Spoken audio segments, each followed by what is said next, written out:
One is I realized that I did not want anything else more than this in terms of my career. That was huge. And the second thing is that I realized that I could not do it alone. Prior to that, I was going back and forth. Do I really want this? Do I not really want this? And so I went down this exploration of job hunting because I was like, maybe, maybe I just want a different job. Maybe I just want to, the same journey that people go on all those journeys all the time. And I started applying to all these different jobs and I was getting job offers from great jobs and more money and all these things. And every single one of them I did not want. And I couldn't even get myself to get excited about it. Like I was just like there was nothing in me. There was no chemistry. There was nothing in me that responded to those opportunities. And I was confused. I was like, what is going on? And then I was just like, you know what? Maybe I just really want this. And even though it's hard and even though I don't know exactly how I'll make it happen, I want this so bad. There's nothing else that's actually going to satisfy me. And once I really, really believed that, it was clear what I needed to do next. You're listening to the Audacious as Fuck podcast, where we're not just talking about business, we're talking about life. Hola, I'm your host, Marta Ramos, a Dominican-American lifestyle entrepreneur who had the audacity to go from corporate to Chief Empowered Officer of my life and business. And this show is all dedicated to reimagining what more is possible for you so that you can start creating your own path to success. So if you have the audacity to step into your power, your purpose, and really own your CEO vibe, then you're in the right place. Let's get started.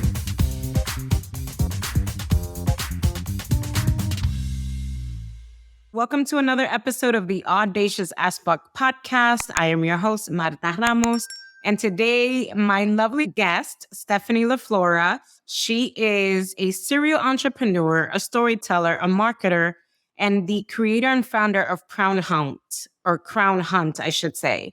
And when she's not working on her startup, you can find her mentoring other aspiring entrepreneurs on how to bet on themselves and live, may I say, an audacious life. So Stephanie, welcome to the show. Thank you so much for having me. I'm happy to be here. Thank you so much. And before we get started into our topic about Black female-owned businesses and crowdfunding and all of that good stuff, I want you to take me back just a little bit and share a little bit about your journey and what led you to start your own business, because there's an important message in your story that I want to drive home. So take it away, Stephanie. Yes. So Crownhunt really began with the hunt for my own crown. I was actually trying to get my hair styled. I have coily, short Afro hair. And I was trying to get my hair styled in a new city where I just gotten a new tech job. I was very excited. Didn't know anybody. And going to different salons, I was actually rejected, turned away from 5 or 6 different salons. And when I got there, I had an appointment and they let me know after looking at my hair, just literally looking at it. They didn't touch it. I didn't send a chair, none of that.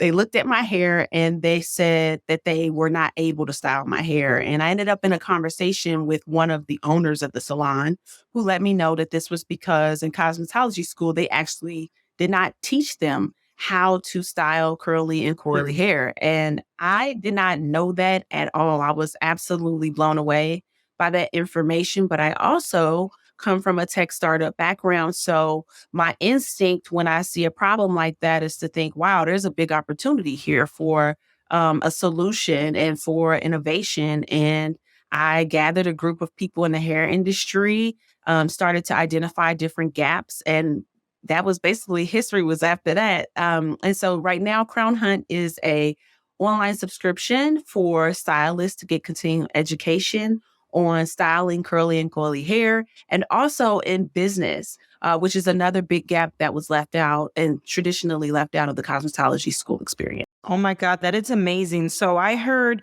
rejection, which a lot of people tend to shy away from.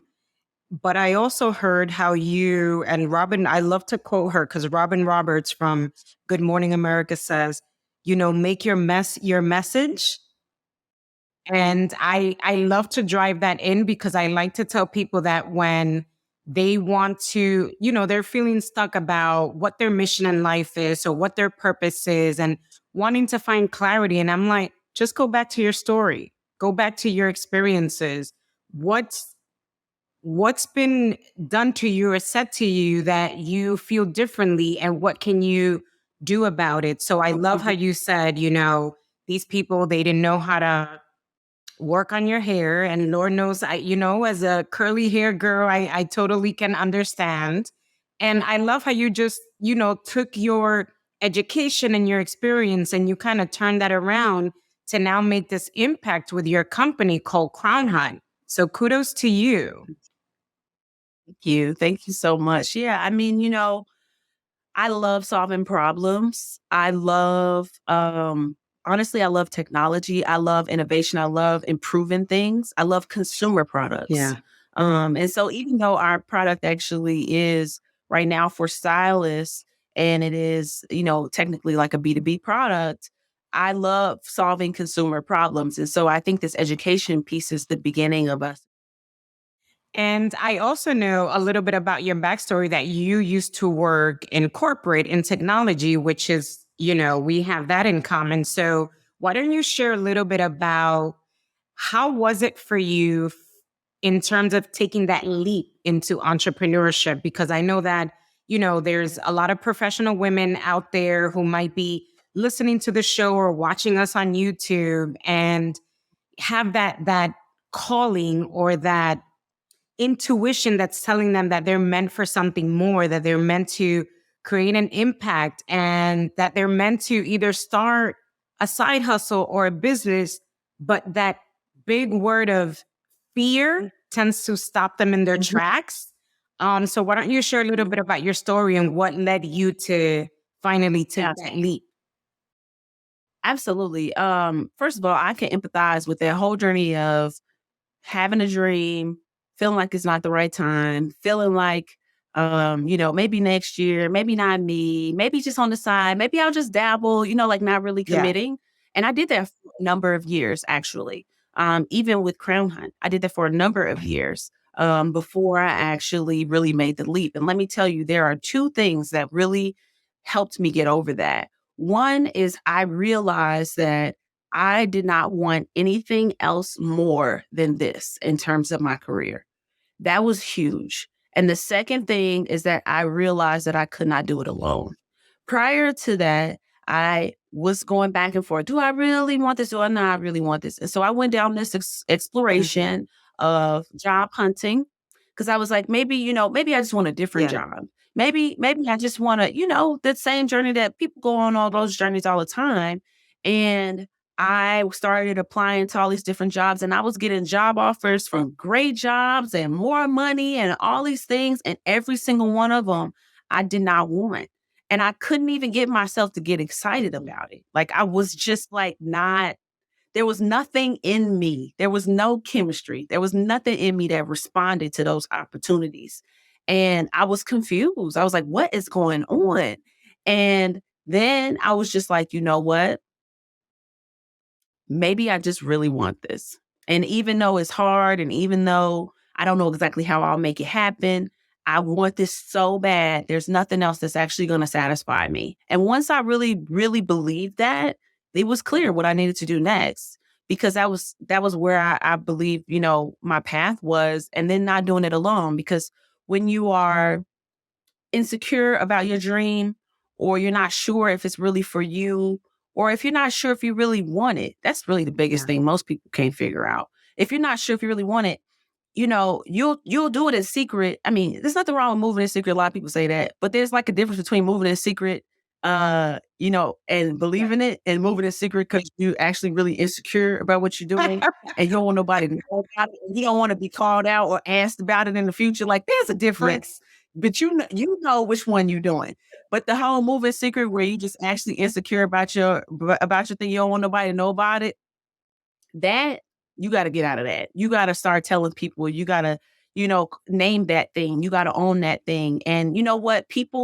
You'll be surprised. People will admire you so much for going for it. And you think people are actually thinking you look ridiculous because you don't know exactly what you're doing. That's not what's happening. Actually, people are extremely inspired when they see somebody else going for it, especially if they don't know how the person's going to get there. Because they're like, I can't believe you have the audacity to think you can do that. That's inspiring, So, I mean, those are the key things I think that really made a difference for me. And I mean, I did this. I would say a third thing. Sorry, I just really got a lot to say about this. I'm so I love serious it. about it. The third thing is understand that you are not the keeper of time. When I committed, like in my soul, like I'm doing this, I am going to quit my job. I am going to do this for real. I'm going to raise money. I am going to like all the hard stuff, all the stuff that seemed intimidating. When I really committed to that, I told my former job, which was a great job, paid very well, worked there for a decade. When I told them that I was leaving, I found out that I was pregnant with my second child 3 weeks later. Wow. I had been trying to get pregnant for years and thought I couldn't even get pregnant again. So at that point in my mind, I was like, okay, well, I have a child. Great. Thank you, God, for my one child. Moving on. That's where my mind was. And then I was pregnant. And then I was quitting my job. And then I was starting a company. So you are not the keeper of time. Whatever happens after you say yes inside, just understand that's part of your journey. And just and move forward with that. I love that so much. And you said 3 key pieces in that I feel can help women who might be in corporate right now feeling stuck about taking the leap. Wanting, like if they know deep inside that they want what they want, like I feel like that is step number 1 that leads them to clarity. And I think the tagline on my website right now when we're recording this says, if the dream is in you, it's meant for you, like it's for you. Like if it's put there, I am a huge believer that like if that's something that you truly desire and it's inside of you, I feel like it's a message from your higher power or God or the universe, whatever you choose to believe in, telling you that this is the next step for you. Like this is your next chapter. Because granted, I've had a lot of conversations with some of my girlfriends who all have great careers, great positions, make lots of money, but they don't feel that calling like I did when I was in corporate. And I remember, people used to tell me, just make a lateral move or go to a different agency or find a different job or look for something for more money. And I kept saying, no, that is not it.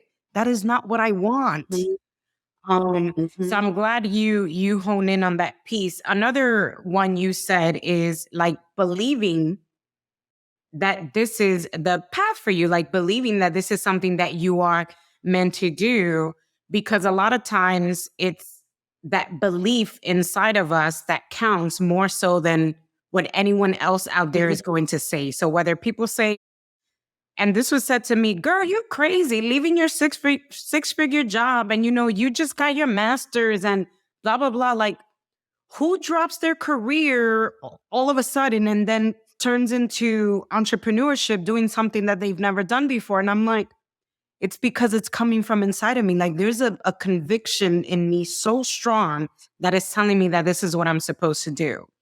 And 3, that commitment piece is so key. Because a lot of times I tell people, forget about the commitment to other people. It's the commitment to yourself that counts.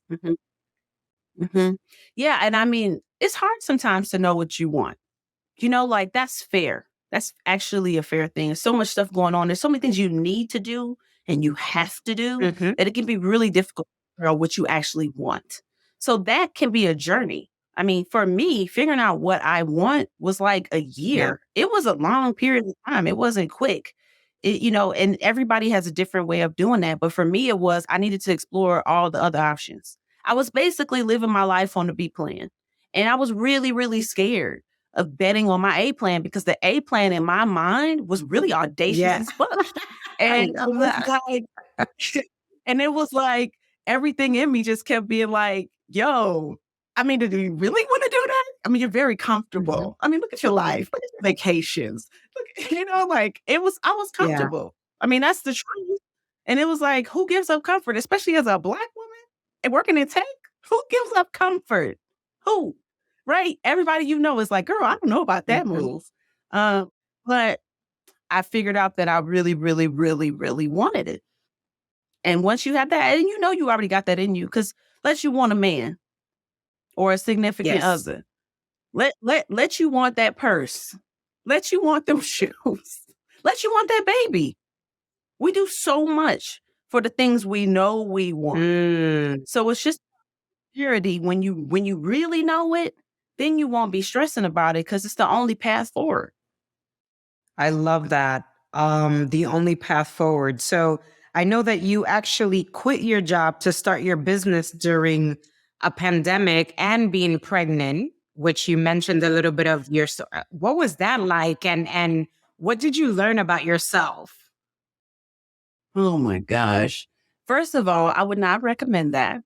I did it and I don't regret it.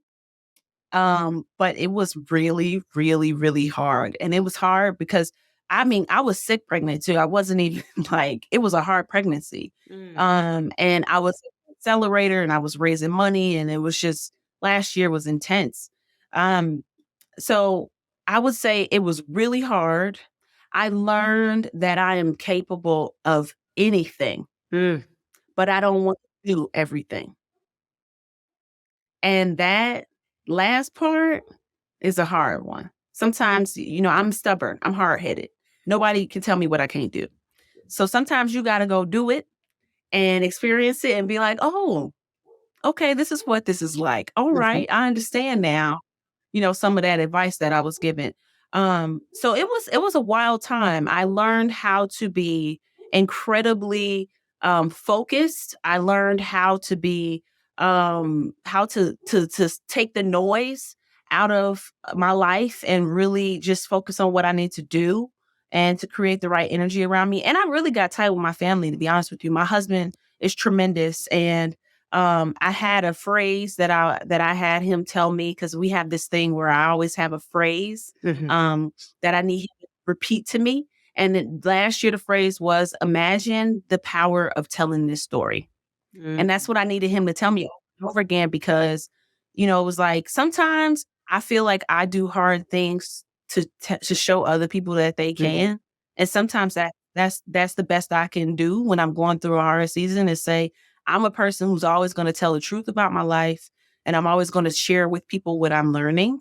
And so even if I go through a season that's really trash, like I'm just not enjoying it, not saying that's what last year was, but it was hard. Even if I go through a season like that, I inside am like, okay, well, I know I still can be a blessing even with this, because I'm going to tell people what it was like.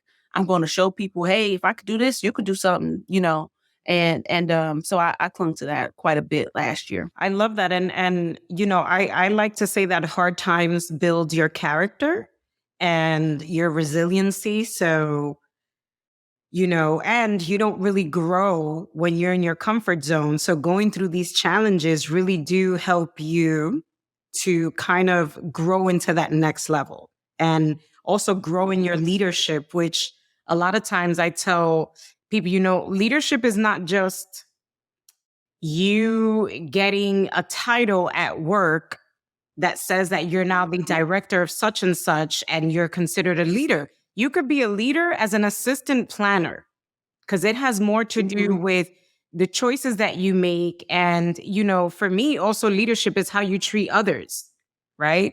So when you're like in these challenging times and hard times, like I love to tell people, just take a step back and figure out, what is it that you need to learn, and what is it that you're learning about yourself throughout these hard times that you can then turn around and share with others. So I love how you share that story.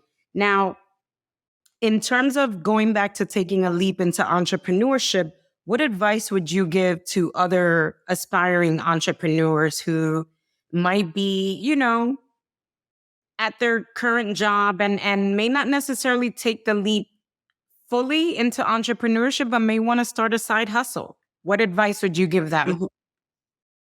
Oh, all the respect for side hustles, all the respect for passion projects.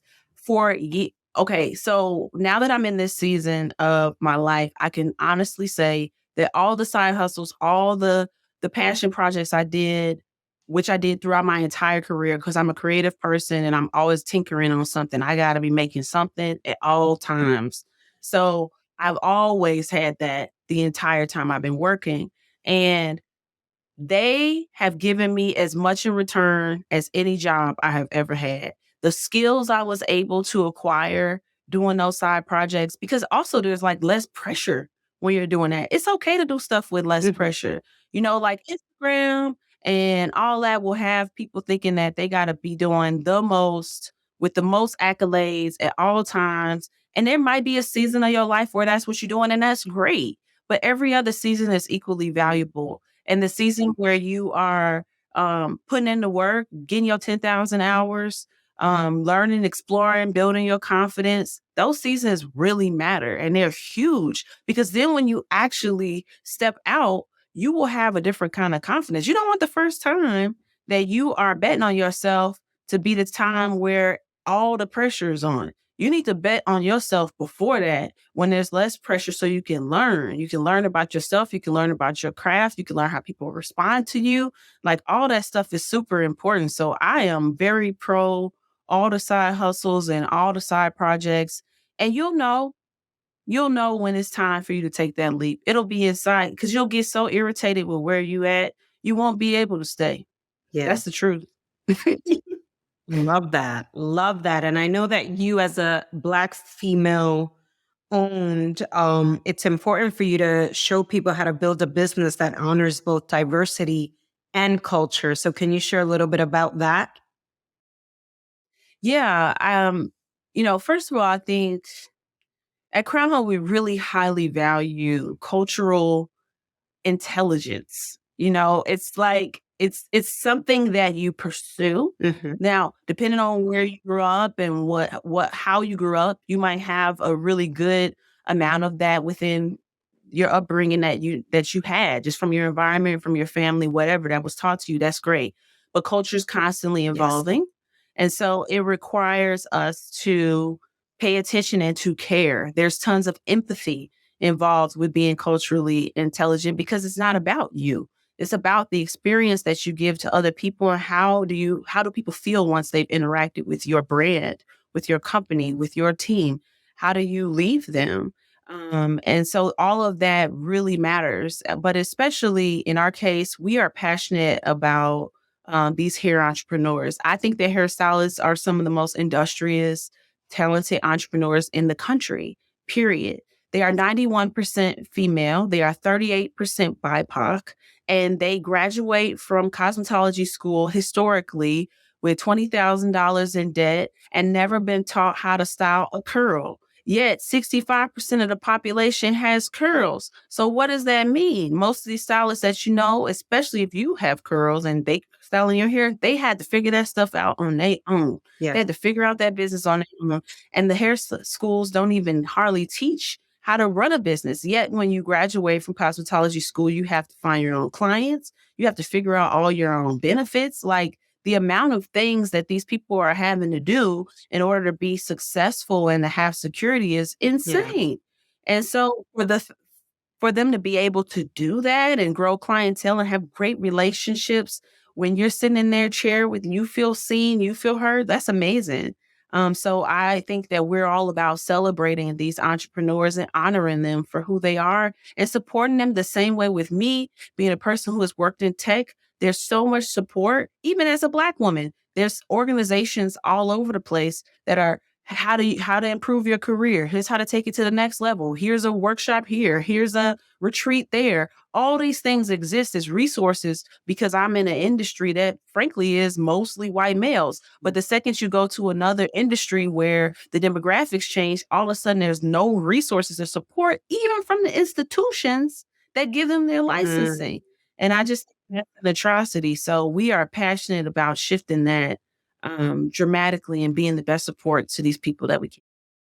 I love that. And I know that part of your mission, right, is to propel the conversation forward about textured hair, especially in an industry, the beauty industry, that's catered mostly to, the white with the straight hair type of woman. Since we're both women, why do you think the beauty industry's tendency to ignore this about textured hair is such a mistake?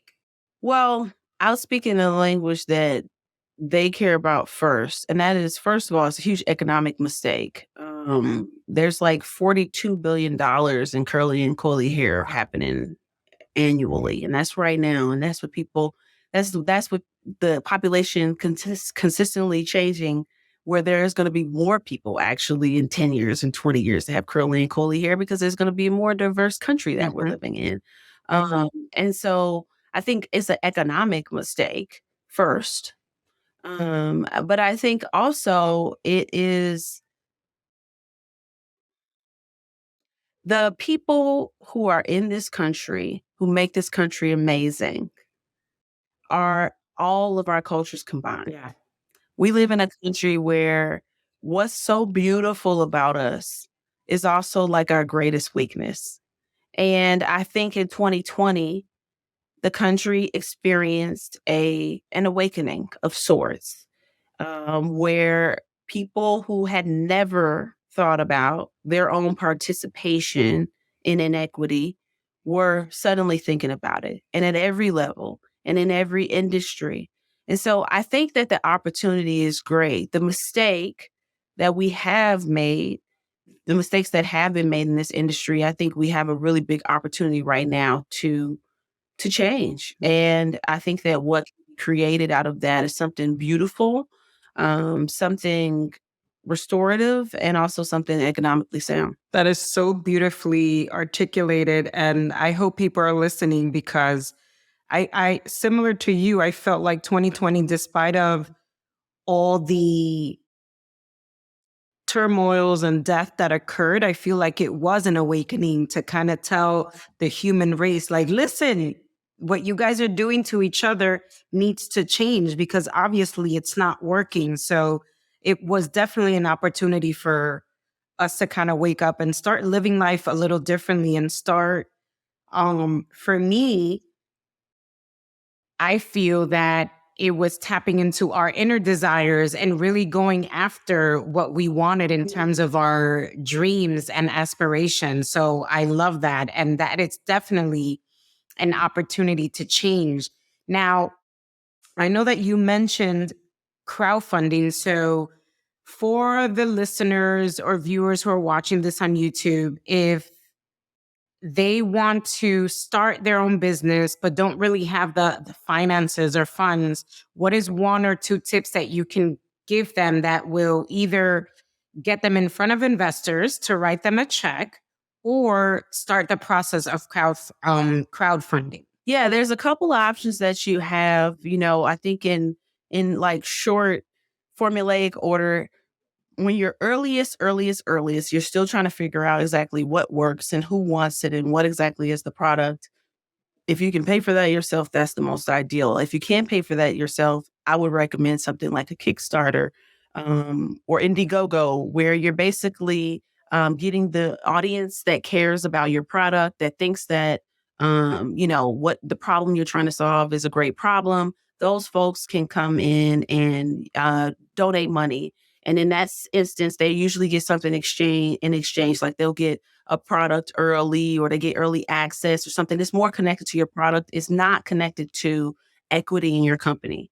Then the next phase, I would say, is that you can go after actual equity crowdfunding. Our campaign is on WeFunder, but there's several platforms out there. Equity crowdfunding is essentially where you're inviting people to become a part owner in your company. They're investing. They can invest with as little as $100, and they are actually going to get equity in your company in exchange. That's a fairly new thing that has been available since 2016. It's an amazing way for people to raise money. We're raising money on there right now. We've raised a little over $160,000 on there to date. And yeah, so our campaign is still open. But that is another option, especially if people really believe in what you're trying to solve and you are thinking you're going to want to go, scale this thing to be pretty large. Like that is a great avenue. And then, of course, there's also venture capitalists, which we've gotten some venture capital investments as well. Those are investors that will be looking for you to explain your 5 to 10 year plans and how you're going to essentially exit your company, sell it, or have an IPO for a lot of money. So that is when you're trying to do something where you're going to scale it to be a very, very giant company and quickly. Usually they want to see that within like 7 to 10 years. And so those are kind of like the different tiers, I would say, of funding. And the higher up you go in those tiers, the more proof you need that what you are doing is working. I love that. Now, I am a service-based provider, and I know that you're mostly product-based. So those tips that you just shared, does that also apply to service-based businesses, or is it just for product-based businesses? That's for service and product-based businesses. Now, investors at the venture capital level are usually looking for, they have something that they call an investment thesis. Mhm. So they typically invest in similar types of companies. So they might only invest in tech, or they might only invest in, pharmaceutical or whatever. So you want to look for a venture firm that invests in companies like Mhm. yours, in the same industry as yours is typically what you're looking for. But the main thing they're going to care about is how big is the company trying to Okay. grow. And that's what they put money in for. They give you money for you to take it to $1 billion. That's really what their goal is. And so if you have a plan that looks like you can get to that type of exit, then that is what attracts them. And you just got to find the ones that are looking for in the right niche that you're in. Love it. Well, listen, from one curly hair girl, I appreciate what you're doing in these streets because I feel like we need. We are. And I feel like we need to have these type of conversations and people like you who are out there trying to make a difference in our world and trying to cater to people that look like me and have hair like me. So I so appreciate that. And I am here to support you 100%. So I am all for your mission. Now, before we go, I always love to ask my guests, what does it mean to be the CEO of your life and or business? I think I am still learning the answer to this question. But what I have been learning lately is that you have to give yourself what you actually need. Stop acting like you don't just need to be faster, better, stronger, work longer hours. You need support. You need people that believe in you. You need people that can help you with your kids. You need people that can help you when you're tired and you need help. You need the massage. You need the whatever. Like whatever it is that you actually need, especially I'm saying this as a Black Mhm. woman, because a lot of times we're raised to do everything and need nothing. And that will have you dead. Okay. If you're actually trying to do what you're really trying to do, if you're serious about your mission, you need to get just as serious about taking Mm. care of yourself so you actually can make it to the end of that mission. And that might mean doing things that feel like distant from what you might have imagined yourself doing. Like it might feel distant to have a nanny. It might feel distant to have somebody, have an assistant. It might feel distant from who you are to do those things. But if your dream is that big, then you just got to get over that and you got to do it. Amen. I'm gonna drop the mic there because I'm like, she is speaking my language. Because I'm like, when you said if you need to find a nanny, and I don't have kids, but women listening to us or watching us, if you have kids, but your mission is bigger than you, I need you to hear what Stephanie is saying. Like, get yourself some help. It's the community is key. Like having support and accountability has been such a game changer, not just in my career in corporate, but as an entrepreneur as well. I feel like a lot of times, we get stuck in our own bullshit stories or lacking the confidence to keep moving forward. But when I tap into my community, girl, like everything Mm-hmm. changes. So listen to what Stephanie has to say and get yourself a community of people to support you, or what I like to say, your own CEO squad to help you achieve your goals and crush it. So I love that. Now, It is quick. Like, the thing is, the people who you admire, the people who you looking at, like they doing all the things that you wish you could do, every one of them got more help than you. listen. So if that's all, so that's the thing too. Like, don't be fooled. Those people have help, and they have realized that they deserve that help. I don't even like that word, that they deserve that help. That help is required. That's the thing. You have to convince yourself that this is required for me to get there. And then you ask yourself, if I don't get this help, and that means that I'm not going to get there, do I give up? What if that's the only way? Yeah. All of a sudden, then you start to figure out how to get through it. I love that. What if that's the only way? Woo. Now, what has been the most audacious thing that you've done, or what makes you feel audacious as fuck? Child, being in an accelerator while pregnant, and I was very pregnant. At my demo day, I was 7 months pregnant. Okay, Wow. so I'm not talking about a little pregnant. That was pretty audacious. And then I had a VBAC after that. So like, I was really doing the most, which is like not getting a C-section after having one.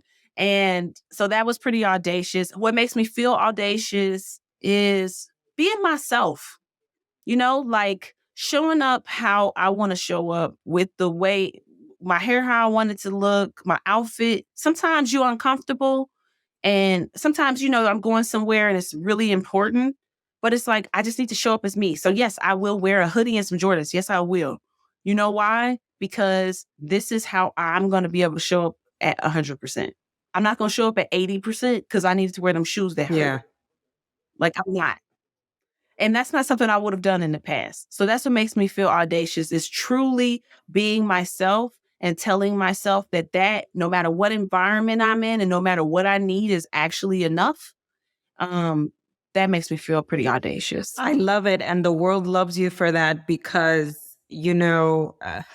showing up as a fake version of you, not only does it do a disservice to the world, but it does a disservice to you, like internally. So Definitely. Having the audacity to show up as you, authentic and unapologetic, we need more women like you, because that's what's going to make your nerves. Like, if you deal with anxiety, seriously, the way you can help yourself with that anxiety is to not tell yourself you need to do a whole bunch of stuff that's going to give you anxiety.